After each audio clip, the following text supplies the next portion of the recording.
Today we are going to go through some cool third-party feats for Paladins, which is a class I struggle to pick feats for. I think the half-casters are the hardest ones to choose stuff for. That goes especially true if you're using an unusual build. For example, if you wanted to go all in on charisma as a paladin doing a shillelagh build or something, then you really have to figure out what your feats are, because most of the damage ones are going to be dex or strength boosters instead of charisma boosters. But yeah, that's a discussion for another time, my thoughts on feats and which stats you boost with them. But yeah. Today, let's go through some cool third-party options, shall we? We're going to go through the origin feats to begin with. Convincing Inquisitor is from the Grim Hollow Player's Guide. This allows you to be better at influencing things, basically, and actually allows you to use any ability modifier when you're taking the influence action to make intimidation or persuasion checks.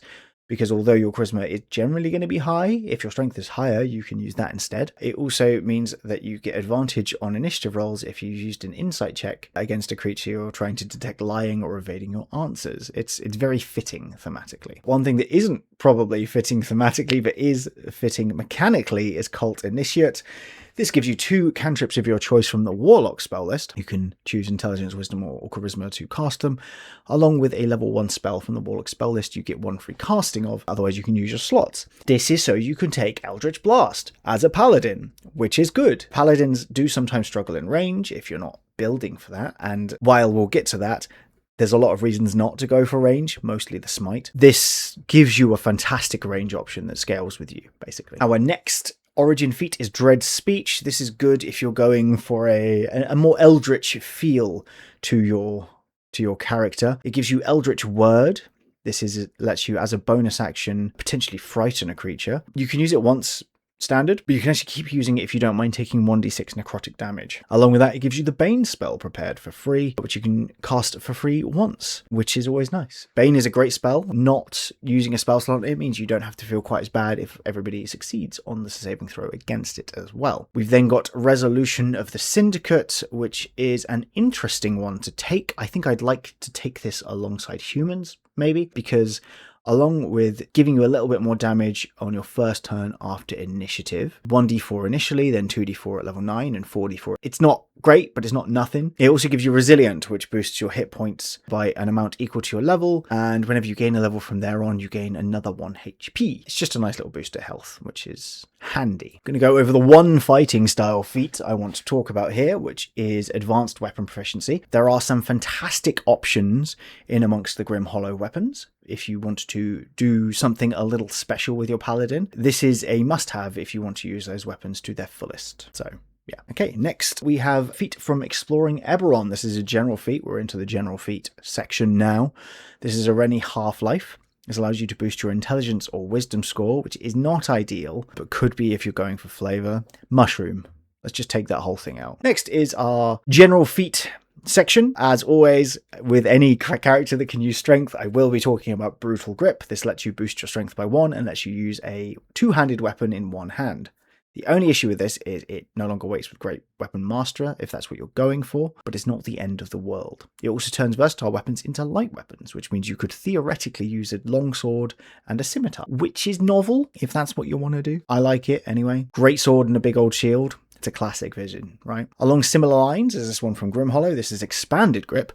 This lets you boost your strength, dex, or con, and when you use a versatile weapon in 1 hand, the weapon deals damage equal to the parentheses, which means the bigger damage, basically, and it also means you're less likely to drop your weapons. You can take Brutal Grip and Expanded Grip if you want, because technically then your versatile weapons are light weapons, which means you could use your bonus action to hit with a slightly heavier weapon. But that's a lot of feats to commit to 1 bit. Field Commander is a fantastic option if you're going for a Field Commander type Paladin build.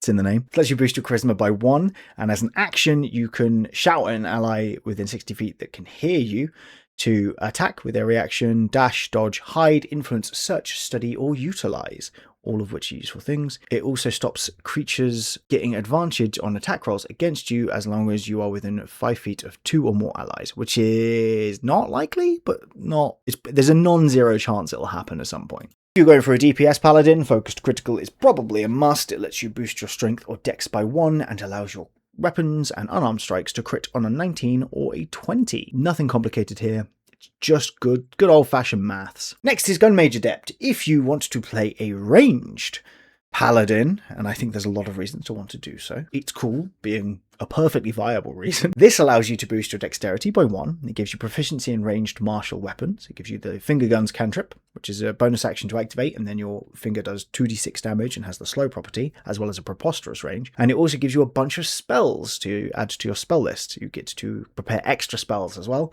This does not work in D&D Beyond, but it's a cool feat anyway. The one that is really cool here is the Ballistic Smite, which is a ranged smite which can do 2d6 damage instead of 2d8 damage, and it can be acid, cold, fire, lightning, poison, or thunder damage. I think I really like this with the Noble Genie Paladin, and I might do a ranged build around that at some point, but it's just cool. Hulking Figure, if you are going down the Inquisition route, is a great choice.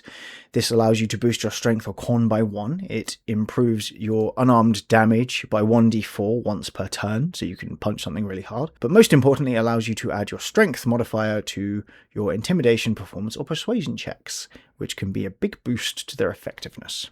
It also means you can carry more. Iron Hero is perfect for an MC syndrome character. Lets you boost your strength or dex by 1. Gives you a +2 to your AC when attacked by a creature that has a CR rating higher than your level.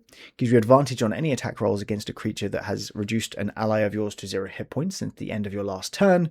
And it lets you stop legendary reactions as a reaction, although I would recommend talking to your DM about how you do that and also giving it a range limit, as there currently is not one.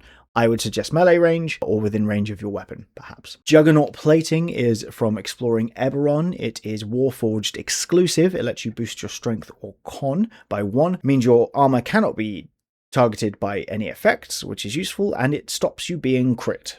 Not being critical hit is good, as it turns out. Finally, if you want to go for a more edgy kind of paladin, then you've got SangromancyInitiate from Grim Hollow. This gives you a Sangromancy spell, some of which are incredibly fun to use, along with 2d12s you can use on your Sangromancy spells. It doesn't give you a stat bonus as written. As a DM, I would always let this boost one of your spellcasting modifiers, or maybe your con as well, but do talk to your DM about that. I don't like the idea of general feats that don't give you a boost to a stat. So maybe that's just me. But that is it for this round of talking about third-party feats. I hope you enjoyed the video. If you did, please like and subscribe. We're ticking away nicely in terms of being on YouTube. I really don't know what I'm doing here. Anyway, I hope you're doing well and you continue to do well, as I always do. The world is a stressful place, and I hope that you are finding space in your life for kindness and calm, because I think both of those things are very important, and probably also Slay the Spire too. Game good. Anyway, that's it for me. Goodbye.